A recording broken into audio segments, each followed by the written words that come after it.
Other things were also put into place by the New Deal to get people working, to put them into work. So the federal government established several different agencies whose mission was specifically to put people to work on temporary construction projects all throughout the country.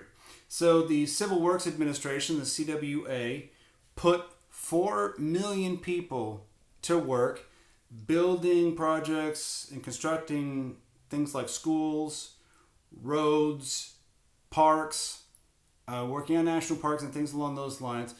You're putting people to work using federal dollars.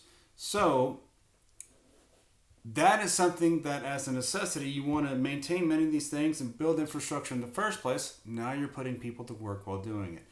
Another thing that was also implemented was the Civilian Conservation Corps, the CCC. And the CCC was established most specifically to help unemployed young men in cities to build various different things, reservoirs. They planted trees, they developed parks, things along those lines. Sometimes they'd be taken out to rural areas and they would establish national parks or anything else of the sort, maintain forests. But basically, as I just mentioned, the CCC's purpose was to take young, unemployed men from cities and put them into work building things. And the CCC had this direct effect in the city of Dallas, by the way. If you have ever been to White Rock Lake, White Rock Lake is not a natural lake.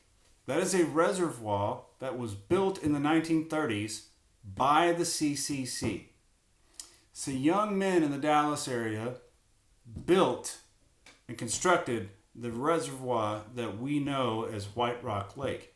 So the city of Dallas has specific examples of the CCC's work. So putting young men to work here in the Dallas area, that was something that was directly felt as a result of FDR's New Deal. So thank you, CCC. We now have White Rock Lake with all kinds of things floating in it.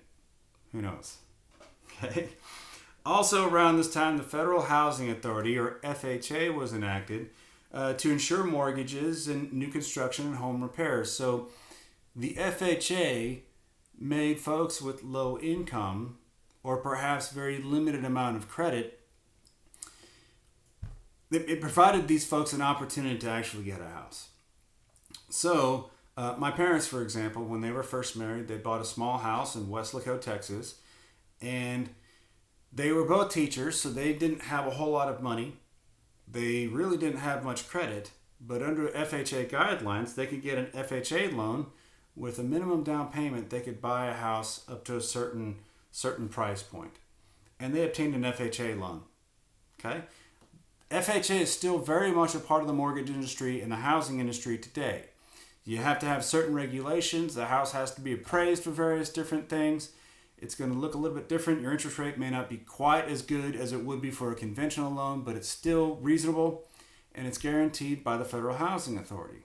So people who otherwise lack money or they lack credit can actually get an FHA loan and buy a house. And it was because of FDR's New Deal that we have such.